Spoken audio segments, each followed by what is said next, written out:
अस्सलाम वालेकुम स्टूडेंट्स, उम्मीद करती हूँ आप सब खैरियत से होंगे। तो आज मैं आप लोगों के साथ क्लास 9th का जो फेडरल बोर्ड का नया कोर्स आया है उसकी फर्स्ट चैप्टर की second exercise which is exercise 1.2 discuss करने लगी हूँ। तो 1.2 को स्टार्ट करने से पहले जो 3-4 बातें हैं जो आपको पता होनी चाहिए, पहले हम उनको डिस्कस करेंगे। वो 3-4 बातें पता होने के बाद आपको इंशाल्लाह इस एक्सरसाइज को सॉल्व करने में कोई प्रॉब्लम नहीं रहेगी। अब वो 3-4 बातें क्या हैं? वो ये हैं कि आपने देखा होगा 1.2 एक्सरसाइज में जितने भी क्वेश्चंस वगैरह हैं वो आपको इस फॉर्म में मिलते हैं। या तो फर्ज करें यहाँ कोई भी नंबर है, लेट्स सपोज वो नंबर x है और उसकी कोई ना कोई यहाँ पे ऐसे छोटी सी पावर होती है, या आपको वो इस फॉर्म में मिलते हैं, उसकी कोई ना कोई ऐसे फ्रैक्शन में पावर होती है। तो अब इन फॉर्म्स का मतलब क्या है, पहले इसको समझ लेते हैं। ये जो फॉर्म होती है ना, ये वाला साइन है, ये साइन होता है रेडिकल साइन। कौन सा साइन होता है? Radical sign. और इस रेडिकल साइन के ऊपर जो ऐसे छोटी सी हमें पावर दिख रही है ना, ये होता है इंडेक्स। ये क्या होता है? इंडेक्स। और जो इस रेडिकल साइन के अंदर जो नंबर दिया हुआ है, हमें कोई भी वैल्यू दी हुई है x, वो x क्या है बेसिकली? उसको हम कहते हैं रेडिकेंड। ठीक हो गया? तो ये समझ आ गई आपको सबसे पहले कि ये कौन सी फॉर्म है? ये रेडिकल फॉर्म है। ये वाली, अब इस फॉर्म की तरफ आते हैं। इस फॉर्म के अंदर भी 2-3 चीजें आपको दिख रही हैं। तो ये जो फॉर्म जो भी आपको पावर की फॉर्म में दिखेगी, इस वाली फॉर्म को हम बोलते हैं एक्सपोनेंशियल फॉर्म। क्या बोलते हैं? Exponential form.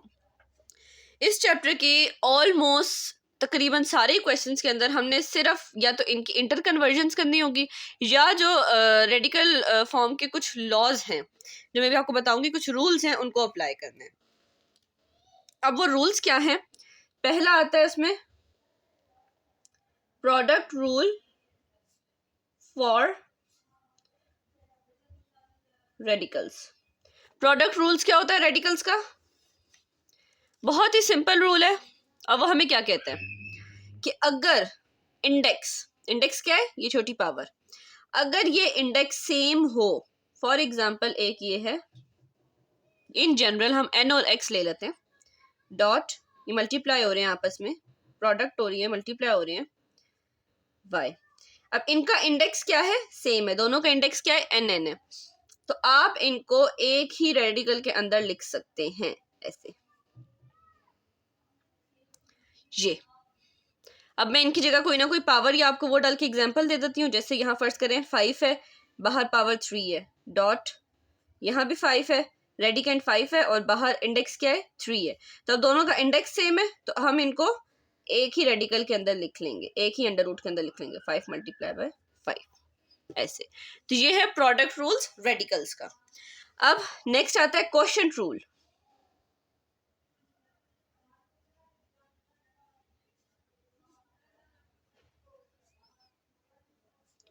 Quotient rule for radicals हमें क्या बताता है कि अगर रूल यही है, अगर डिवीजन में एक फ्रैक्शन के फॉर्म में हमें रेडिकल फॉर्म में दो टर्म्स डिवीजन की फॉर्म में मिले, जैसे nx डिवाइडेड बाय y। अब इनका भी क्योंकि इंडेक्स सेम है, तो हम इनको एक ही रेडिकल के अंदर लिख सकते हैं x डिवाइडेड बाय 5 इस फॉर्म में। एक एग्जांपल में इसी की एग्जांपल भी आपको दे देती हूँ। 5 तो इज इक्वल्स टू, अब मैं इसको एक ही के अंदर लिख लूंगी ऐसे। तो ये दो रूल्स हैं, एक प्रोडक्ट रूल फॉर रेडिकल और एक क्वोशिएंट रूल फॉर रेडिकल। इनको हमने सारी एक्सरसाइज पे अप्लाई करना है, प्लस रेडिकल फॉर्म की एक्सपोनेंशियल फॉर्म में कन्वर्जन और एक्सपोनेंशियल फॉर्म की रेडिकल फॉर्म में कन्वर्जन है। तो अब हम चलते हैं एक्सरसाइज की तरफ, क्वेश्चन नंबर 1 की तरफ। अच्छा जी, तो अब हम स्टार्ट करने लगे अपना क्वेश्चन नंबर 1। तो क्वेश्चन नंबर 1 हमें क्या कह रहा है बुक का? क्वेश्चन नंबर 1 कह रहा है, by using the property of product and quotient rule for radicals, write each expression as single radical and simplify।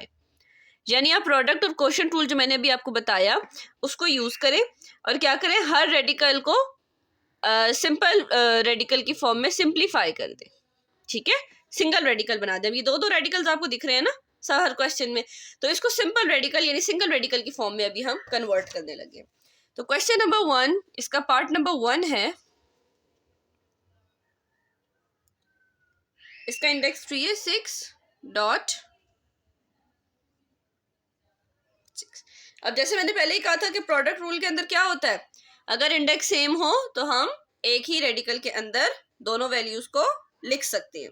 तो यहाँ पे भी हम देख सकते हैं कि इंडेक्स दोनों का सेम है, दोनों 6 के साथ इंडेक्स कौन सा है, 3 और 3, इंडेक्स सेम है ना, तो एक ही अंडर रूट के अंदर हम इसको लिख सकते हैं। तो हम इसको कैसे लिखेंगे, ठीक हो गया, इज इक्वल्स टू, ये हो जाएगा 6 का स्क्वायर। अब एक दो बातें और जो मैं पहले बताना भूल गई थी वो मैं अब बता देती हूँ आप लोगों को, कि एक बात याद रखनी है, खाली अंडर रूट या जब अंडर रूट का इंडेक्स 2 होगा तो वो किसके इक्वल होगा, 1/2 के। इसी तरह अगर रेडिकल का इंडेक्स 3 है तो वो किसके इक्वल होगा, 1/3 के। इसी तरह अगर 4 होगा तो किसके इक्वल होगा, 1/4 के। 5 होगा तो किसके इक्वल होगा, 1/5 के। 6 होगा तो किसके इक्वल होगा, 1/6 के। 7 होगा तो किसके इक्वल होगा, 1/7 के, एंड सो ऑन। जहां जब जब यहाँ पे ये इंडेक्स बढ़ता जाएगा, फ्रैक्शन में नीचे डिनोमिनेटर में वही नंबर आता जाएगा। 8 होगा तो ये पूरा टर्म, पूरी की पूरी टर्म 1/8 के इक्वल हो जाएगी। जैसे ये 1/7, यहाँ पे 7 है ना इंडेक्स, तो ये पूरी टर्म किसके इक्वल है, 1/7 के। तो ये रूल अभी हमने अप्लाई करना है इन क्वेश्चंस के अंदर। अब यहाँ पे हम देख सकते हैं ये वाली चीज, ये देखें, इस चीज को देखें तो ये क्या है, ये नहीं है रेडिकल फॉर्म विद 3 इंडेक्स, तो ये किसके इक्वल होगी, 1/3 के। तो मैं ऐसे लिख सकती हूँ, यहाँ पे मैं लिख दूंगी 6 का स्क्वायर होल पावर 1/3। अभी 2 इसके साथ मल्टीप्लाई होगा तो आंसर आ जाएगा 6 की पावर 2/3, ये आंसर है। ठीक हो गया, तो ये था पार्ट 1। सारे पार्ट बहुत इजी हैं आगे के, तो हम फटाफट से उसको करते जाते हैं।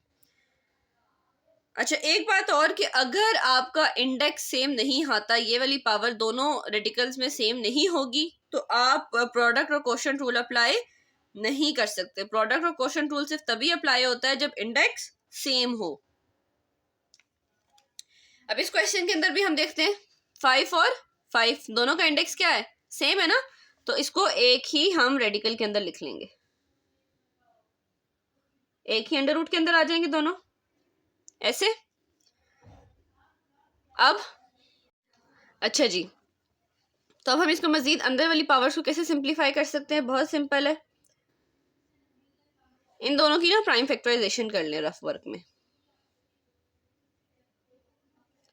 2 2s are 4, 2 1s are 2, इसी तरह 8 की भी कर लें, तो 2 4s are 8, 2 2s are 4, 2 1s are 2। ठीक हो गया, तो हम इसको लिख सकते हैं 2 की पावर 2, और इसको लिख सकते हैं डॉट 2 की पावर 3, लिख सकते हैं ना। तो अब ये मल्टीप्लाई हो रहे हैं, मल्टीप्लाई में पावर्स क्या हो जाती हैं, ऐड हो जाती हैं। बेसिस सेम हो तो पावर्स ऐड हो जाती हैं। अब इनकी क्योंकि बेस सेम है 2 और 2, तो मैं इसको लिख सकती हूँ 2 की पावर 2 प्लस 3, बेसिस सेम थी, पावर्स ऐड हो गई, तो ये इक्वल आ जाएगा ऐसे। ठीक हो गया, तो ये हमारा आंसर है इसका। अच्छा, अब एक इसका आंसर ये हो सकता है, लेकिन एक और फॉर्म भी हो सकती है। कैसे, अब ये वाली टर्म ये किसके इक्वल हो जाएगी, 1/5 के, तो हम लिख सकते हैं 2 की पावर 5 होल पावर 1/5। क्यों, रीजन आप दे दें कि ये किसके इक्वल है, 1/5 के। 5 5 से कैंसिल, तो आंसर क्या आएगा, 2। ठीक हो गया, ये भी अगर आप लिखते हैं तो ये भी ठीक है, क्योंकि आपकी बुक के अकॉर्डिंग बैक साइड पे ये भी आंसर दिया हुआ है और ये भी आंसर दिया हुआ है, तो दोनों आंसर्स करेक्ट है, आप दोनों प्रोसेस यूज कर सकते हैं। लेकिन ये वाला करें तो मेरा ख्याल ज़्यादा बेहतर है, क्योंकि क्वेश्चन में उनकी डिमांड यही है कि आपको रेडिकल फॉर्म को इस फ्रैक्शन वाली फॉर्म के अंदर लिखना है, तो आप मेरा ख्याल है कि ये वाली फॉर्म यूज़ करें तो वो ज़्यादा बेहतर रहेगा। अच्छा जी, तो क्वेश्चन नंबर 3 की तरफ चलते हैं। क्वेश्चन नंबर 3 क्या है? इंडेक्स 4 है, x डॉट x का क्यूब और इंडेक्स इसका भी 4 है। फिर अब देखें दोनों का फिर क्या सेम है, इंडेक्स दोनों का सेम है, एक ही अंडर रूट के अंदर लिख लें, x डॉट x का क्यूब, बेसिस सेम है, पावर्स क्या हो जाएंगी, ऐड हो जाएंगी, x की पावर 4 और बाहर भी 4। अब इसको मैं ऐसे लिख सकती हूँ, x की पावर 4 1/4। क्यों? रीजन क्या है? क्योंकि किसके इक्वल है, 1/4 के। मैं पहले ही आप लोगों को बता चुकी हूँ, ये चीज देखें, तो ये किसके इक्वल आ जाएगी, 1/4 के। 4 4 से कैंसिल, x, ये आपका आंसर है। ठीक हो गया? तो जी अगले क्वेश्चन की तरफ चलते हैं।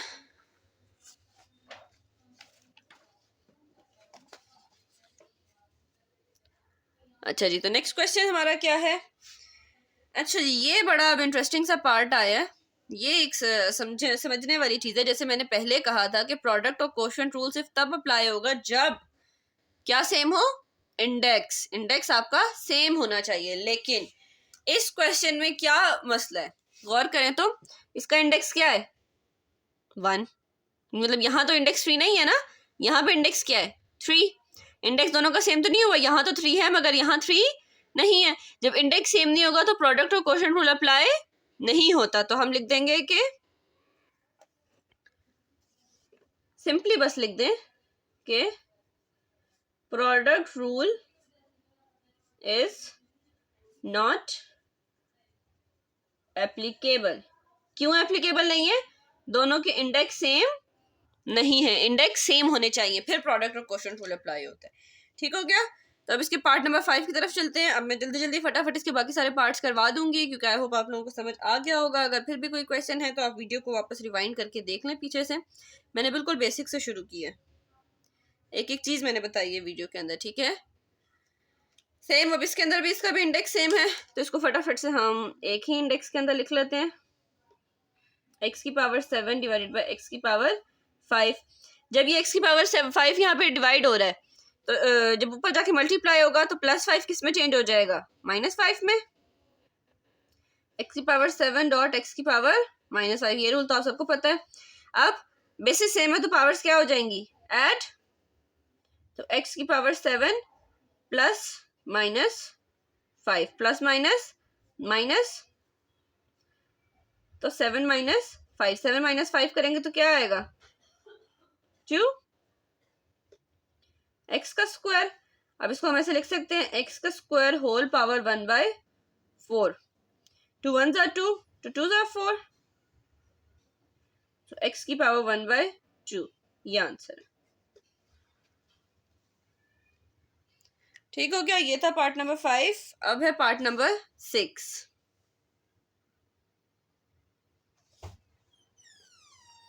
अच्छा जी, तो अब पार्ट नंबर 6 है,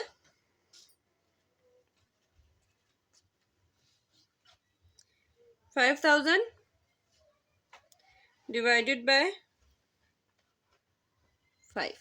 अब इनका भी क्योंकि इंडेक्स सेम है तो इनको भी एक ही हम अंडर रूट के अंदर लिख लेंगे,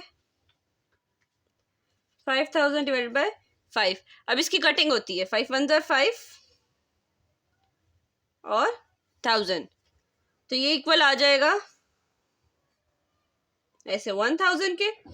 अब 1000 10 का क्यूब होता है, तो हम लिख सकते हैं, अगर किसी को नहीं पता तो आप इसकी सिंपल प्राइम फैक्टराइजेशन कर लें 1000 की।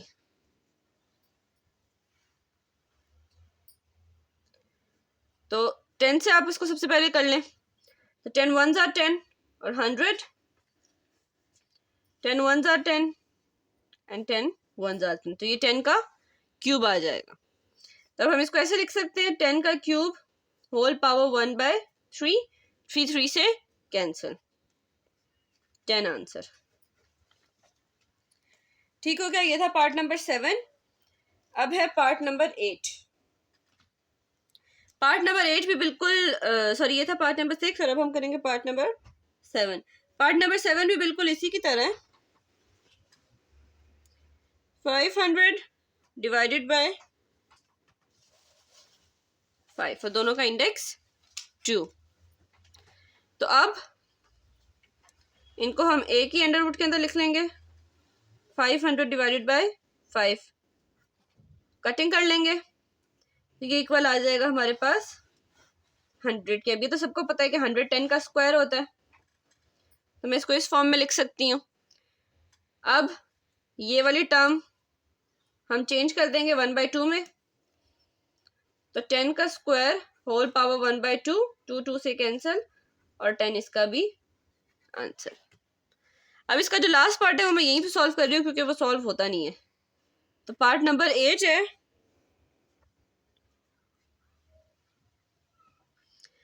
अच्छा जी। अब इस पे भी प्रोडक्ट रूल अप्लाई नहीं होगा। क्यों अप्लाई नहीं होगा? क्योंकि प्रोडक्ट रूल के लिए ज़रूरी है कि दोनों का इंडेक्स सेम हो, लेकिन यहाँ पे इंडेक्स क्या हो गया? डिफरेंट। इसका इंडेक्स 2 है, इसका इंडेक्स 3 है, तो सिंपली इसके नीचे भी हम लिख देंगे कि product rule is not applicable. ठीक हो गया। तो ये था क्वेश्चन नंबर 1 के सारे पार्ट्स एक्सरसाइज 1.2 के। अब चलते हैं क्वेश्चन नंबर 2 की तरफ। तो अब क्वेश्चन नंबर 2 कह रहा है कि write each exponential expression as an equivalent radical expression and simplify if possible. यानी मैंने पहले बताया था कि ये जो हमारे पास 2/3 फ्रैक्शन की फॉर्म में अगर पावर वाली फॉर्म हो, इस फॉर्म में हो, तो ये कौन सी एक्सप्रेशन होता है? एक्सपोनेंशियल एक्सप्रेशन होता है। और ये वाला एक्सप्रेशन कौन सा होता है? रेडिकल एक्सप्रेशन होता है। तो वो कह रहा है पहले हम लोगों ने रेडिकल एक्सप्रेशन को एक्सपोनेंशियल एक्सप्रेशन के अंदर चेंज किया था, इस फॉर्म को हम इसमें लेके आए थे। अब इसको हमने इसमें लेके जाना है, इंटर कन्वर्जन करनी है, ठीक है। इसको इसमें भी लेके जाना है, और अगर किसी किस्म का कोई सोल्यूशन पॉसिबल है तो हम इनको सॉल्व भी करेंगे। अच्छा जी, तो अब इस क्वेश्चन के सॉल्यूशन में मैंने इस पावर को सबसे पहले ऐसे स्प्लिट करके लिख दिया। स्प्लिट मैंने कैसे किया है? 2 इसके साथ अलग से लिख दिया और 1/3 बाहर ब्रैकेट में लिख दिया, क्योंकि अगर हम इसको पावर को सॉल्व करें इन दोनों को तो आंसर वापस 2/3 बनता है। कैसे? ये 2 है, ये मल्टीप्लाई बाय 1 होगा तो 2 1 जार 2 और 3 नीचे आ जाएगा। तो मैंने पावर को जस्ट स्प्लिट करके लिख दिया, ठीक है। तो अब हम क्या कर सकते हैं? अब हमें पता है कि हमारे पास 1/3 किसके इक्वल होता है? इसके इक्वल होता है। तो हम लिख सकते हैं, इसको चेंज कर सकते हैं ना इस फॉर्म के अंदर। तब मैं इसको कैसे लिख लूंगी? 216 का स्क्वायर और बाहर ये रेडिकल फॉर्म आ गई इसकी, ठीक हो गया। 3 इंडेक्स के साथ हमने इसको अंडर रूट के अंदर लिख दिया। अब आपके बुक के पीछे एक यही आंसर है, तो आप इसको यहीं तक रखें। ये वैसे आगे फर्दर सॉल्व हो सकता है, अगर फर्दर आप सॉल्व करना चाहें तो इसकी प्राइम फैक्टराइजेशन कर लें और फिर वही पावर फॉर्म में आएगा, मल्टीप्लाई करेंगे, इसका आंसर 36 आएगा, ठीक है। तो लेकिन बुक में क्योंकि यहाँ तक ही आंसर है तो इसलिए हम यहीं तक ही रहेंगे। अच्छा जी, अब इसका पार्ट नंबर 2 है।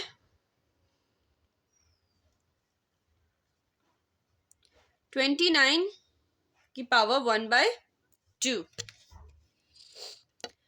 अच्छा जी, तो बहुत सिंपल है 29 की पावर 1/2 को सॉल्व करना। हमें पता है ये 1/2 के इक्वल होता है, ठीक हो गया। तो वही हम यहाँ पे जस्ट पुट करेंगे 29, और उसको हमने ये अंडर रूट के अंदर विथ 2 इंडेक्स लिख दिया, क्योंकि यहाँ पे 1/2 था। ये आंसर है। अब इसका पार्ट नंबर 3। पार्ट नंबर 3 है 1/32 की पावर 1/5। अच्छा जी, तो अब हम इसको कैसे सॉल्व कर सकते हैं? 1/5 किसके इक्वल होता है? हमें पता है इसके इक्वल होता है, ऐसे ही है। तो अब हम इसको यहाँ पे चेंज कर देंगे, तो 1/32 साथ इसको रेडिकल फॉर्म के अंदर लिख देंगे। अच्छा, जब इसको फर्दर सॉल्व करना है तो फर्दर सॉल्व करने का इसका तरीका, इसका ये भी आंसर है एक पीछे, और इसके अलावा इसका फर्दर सोल्यूशन भी है। तो अगर इसका फर्दर सोल्यूशन करना है तो बहुत सिंपल है, 32 की प्राइम फैक्टराइजेशन कर लें। 2 6 jar 12, 2 1 jar 2, 2 8 jar 16, 2 4 jar 8, 2 2 jar 4, 2 1 jar 2। तो ये प्राइम फैक्टराइजेशन से 1 2 3 4 5, तो 2 की पावर कितनी आ रही है? 5। तो हम इसको ऐसे लिख सकते हैं 2 की पावर 5। अब एक और काम हो सकता है कि यहाँ पे अब हम लगाएं क्वोशंट रूल। क्वोशंट रूल क्या है? 1 को भी आप अलग से लिख दें ऐसे, डिवाइडेड बाय 2 की पावर 5 को भी ऐसे अलग से लिख दें। ठीक है, अब इसको फर्दर सिंप्लीफाई हम कैसे कर सकते हैं, 1 की पावर तो अब आप जो भी बना लें तो वो 1 ही आंसर आता है। इस तरह इस फॉर्म के अंदर लिख दिया हमने क्वोशंट रूल लगा के, तो 1 की पावर तो आप जो भी बना लो तो आंसर क्या आता है, 1 ही आता है ना। लेकिन अगर 2 की पावर 5 को मैं इसको वापस कन्वर्ट कर देती हूँ 1/5 वाली फॉर्म में, तो 5 5 से कैंसिल हो जाएगा, तो आंसर आ जाएगा 1/2। तो ये भी इसका आंसर है और ये भी इसका आंसर है, दोनों इसके आंसर है, क्योंकि बैक साइड पे दोनों आंसर दिए हुए, तो आपको पेपर में भी दोनों आंसर बताने होंगे करके सॉल्व। ठीक हो गया, आप इसको भी आंसर मेंशन करेंगे आंसर 1 और इसको भी आंसर मेंशन करेंगे आंसर नंबर 2, क्योंकि क्वेश्चन की डिमांड है कि आपने इसको इस फॉर्म में भी लिखना है कन्वर्ट करके, और क्वेश्चन की ये भी डिमांड है कि आपने उसको सिंप्लीफाई भी करना है। तो एक सिंप्लीफाई करके जो आंसर आया वो भी आप बताएंगे और जो कन्वर्ट करके आपने आंसर बनाया है वो भी आप बताएंगे। अच्छा जी, तो अब इसके पार्ट नंबर 4 की तरफ चलते हैं। पार्ट नंबर 4 है 216 की पावर -2/3। ये बिल्कुल वैसे ही है जैसे हम लोगों ने पार्ट नंबर 1 किया था। तो यह आ जाएगा 216 की पावर -2, अब बड़ी ब्रैकेट में 1/3 लिख लेंगे। 1/3 को चेंज कर देंगे हम लोग रेडिकल फॉर्म में। ये एक आंसर ये आएगा जो कन्वर्ट करके आया, एक सोल्यूशन वाला आंसर है जो अभी हम निकालेंगे फर्दर इसको सॉल्व करके। फर्दर सॉल्व इसको कैसे करना है, क्योंकि इसकी पावर -2 है तो पहले इसकी पावर को हमने +2 करना है, तो वो हम कैसे करेंगे, इसको डिनोमिनेटर में लेके जाके, तो 1/216 की पावर 2 ऐसे। अब 216 की प्राइम फैक्टराइजेशन कर लेंगे, तो 216 की प्राइम फैक्टराइजेशन करने पे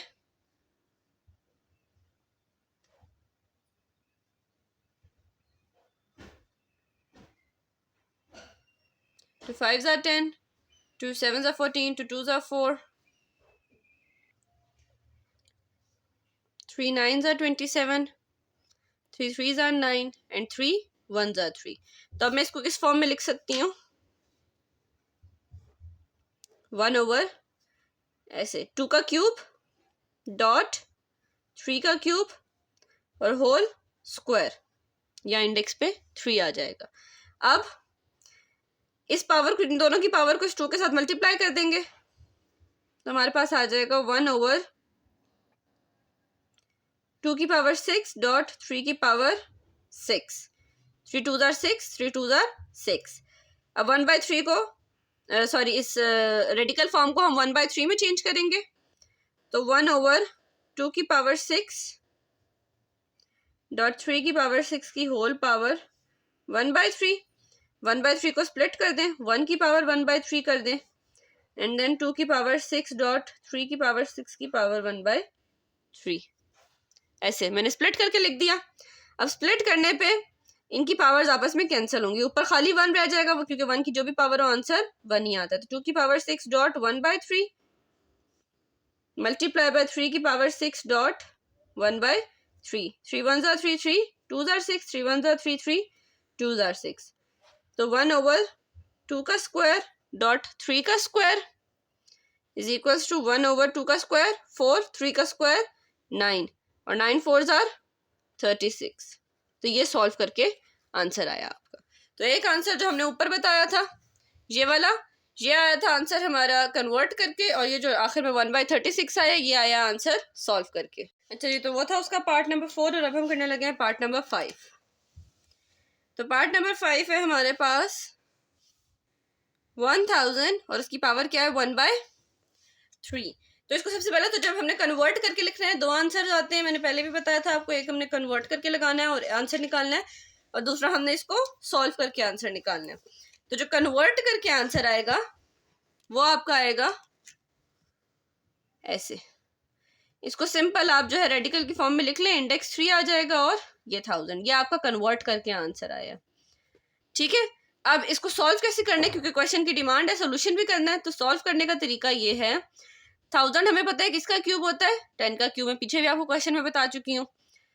अब इस रेडिकल फॉर्म को वापस एक्सपोनेंशियल फॉर्म में ले जाएं, 1/3, 3 3 से कैंसिल हो जाएगा और 10 आपका सिर्फ आंसर आ जाएगा। तो इसके भी दोनों आंसर्स आ गए हैं। अब नेक्स्ट पार्ट की तरफ चलते हैं। नेक्स्ट पार्ट है पार्ट नंबर 6। पार्ट नंबर 6 है 1/39 की पावर -1/2। क्या है ये पावर? -1/2। अच्छा, अब इसका एक और काम हम कर सकते हैं, वो हम ये कर सकते हैं कि इसको पहले हम स्प्लिट कर लें, यानी 1 की पावर -1/2 कर दें, डिवाइडेड बाय 39 की पावर भी -1/2 कर दें। अब क्या होगा, 1 की तो जो भी पावर हो आंसर क्या आता है? 1 ही आता है। तो 1 डिवाइडेड बाय 39 की पावर -1/2। अब इस माइनस को प्लस करने के लिए मैं ऊपर ले जाऊंगी, तो आंसर क्या आएगा? 39 की पावर +1/2 डिवाइडेड बाय 1 नीचे आ जाएगा। 1 को आप चाहे करें ना करें, उससे कोई फर्क नहीं पड़ता। या अगर एक और काम भी हो सकता है कि क्योंकि यहाँ पे 1 की पावर माइनस में, तो आप सब क्वेश्चंस के साथ 1 की पावर माइनस में रखें, जब वो नीचे जाएगा तो उसकी पावर भी 1/2 हो जाएगी, प्लस में हो जाएगी। अब प्लस में तो जो भी पावर हो तो आंसर प्लस में ही आता है 1 का, और 1 ही आता है। तो ये सिर्फ 39 की पावर 1/2 रह जाएगा, डिवाइडेड बाय खाली 1, वो लिखो ना लिखो उससे कोई फर्क नहीं पड़ता। और हमें पता है 1/2 हम इस तरह रेडिकल फॉर्म के अंदर लिख सकते हैं। यहाँ 2 लिख लें या ना लिखें, कोई भी उससे कोई फर्क नहीं पड़ता। 2 आप बेशक ना भी लिखें तो बात एक ही है। तो ऐसे अंदर 39 आ जाएगा, ये इसका आंसर है। ठीक हो गया? अच्छा जी, तो अब है इसका क्वेश्चन नंबर 3। क्वेश्चन नंबर 3 निहायत ही आसान क्वेश्चन है, क्योंकि ऑलरेडी हम ये 2 को टाइप कर चुके हैं क्वेश्चंस की, तो ये हमें आसान ही लगेगा। क्वेश्चन नंबर 3 में वो कह रहा है, write each radical expression as an equivalent exponential expression and simplify it if possible. तो जैसे पीछे हमने इसको क्वेश्चन नंबर 1 के अंदर सिंप्लीफाई किया था, बस वैसे ही इसको सिंप्लीफाई करके इनकी एक्सपोनेंशियल फॉर्म में इसको लेकर आना है। तो इसका पार्ट नंबर 1 है,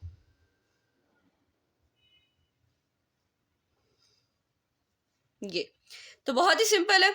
हमें पता है इस टर्म को हम चेंज कर देंगे 1/3 में, तो 5 की पावर क्या आ जाएगी?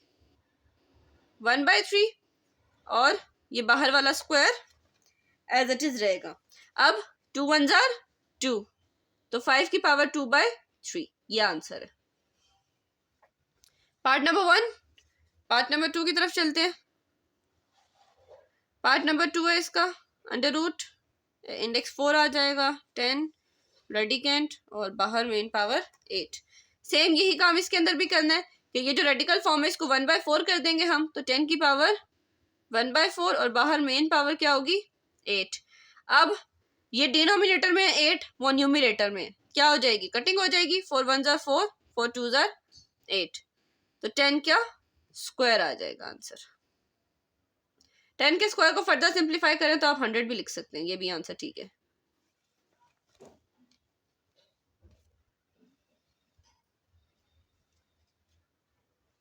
अच्छा जी, तो अब हम नेक्स्ट पार्ट की तरफ चलते हैं, थर्ड पार्ट की तरफ। थर्ड पार्ट है माइनस बाहर है 6 और मेन पावर भी 6। तो सेम जिस तरह ऊपर वाले क्वेश्चन सॉल्व किए वैसे ही हम इसको भी सॉल्व करेंगे। माइनस बाहर रहेगा, 6 की पावर 1/3 और होल पावर 6। 3 1 जार 3, 3 2 जार 6 इज इक्वल टू -6 की पावर, यानी -6 का स्क्वायर। तो ये भी आंसर बिल्कुल ठीक है। और अगर आप इसका स्क्वायर भी ले लेते हैं तो -6 का स्क्वायर क्या होता है? 36, तो -36 आंसर। ये भी आंसर बिल्कुल ठीक है। ठीक हो गया। अब चलते हैं पार्ट नंबर 4 की तरफ। पार्ट नंबर 4 क्या है? Part number 4 as it is यही क्वेश्चन है जो भी हमने 3 में किया है, बस वो सिर्फ प्लस में है और पार्ट नंबर 3 माइनस में था। तो एज इट इज इसी तरह सॉल्व कर लेंगे, लेकिन बस माइनस का साइन नहीं लगेगा। तो 6 की पावर 1/3 और होल पावर 6, 3 1 जार 3, 3 2 जार 6, 6 का स्क्वायर 36 आंसर। दोनों आंसर ठीक है। ठीक हो गया। अब पार्ट नंबर 5।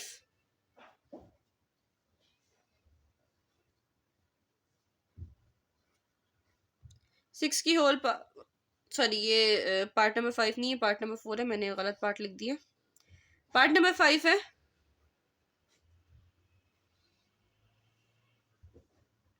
माइनस के साइन के साथ, और जो होल पावर है वो क्या है? 2। तो इसको अब हम कैसे करेंगे? सेम उसी तरह माइनस बाहर रहेगा, ठीक है। 5 की पावर 1/3, ये जो रेडिकल फॉर्म है इसको मैंने चेंज कर दिया 1/3 में, और बाहर होल क्या है? Power square. तो -5 की पावर 2/3 आ जाएगा। 2 1 जार 2 डिवाइड बाई 3, तो -5 की पावर 2/3, ये आंसर है पार्ट नंबर 5 का। अब पार्ट नंबर 6 की तरफ चलते हैं। पार्ट नंबर 6 है माइनस इंडेक्स 4 10। ये बिल्कुल क्वेश्चन नंबर 2 की तरह, और 1 और 2 की तरह ही थे। 5 और 6 तो बस माइनस के साइन के साथ थे। तो 10 की पावर 1/4 और होल पावर 8। 4 1 जार 4, 4 2 जार 8, -10 का स्क्वायर, ये भी आंसर ठीक है, या -100, ये आंसर आएगा। ठीक हो गया। तो ये था क्वेश्चन नंबर 3। अब इस एक्सरसाइज के मोस्ट इंपॉर्टेंट क्वेश्चन नंबर 4 की तरफ चलते हैं।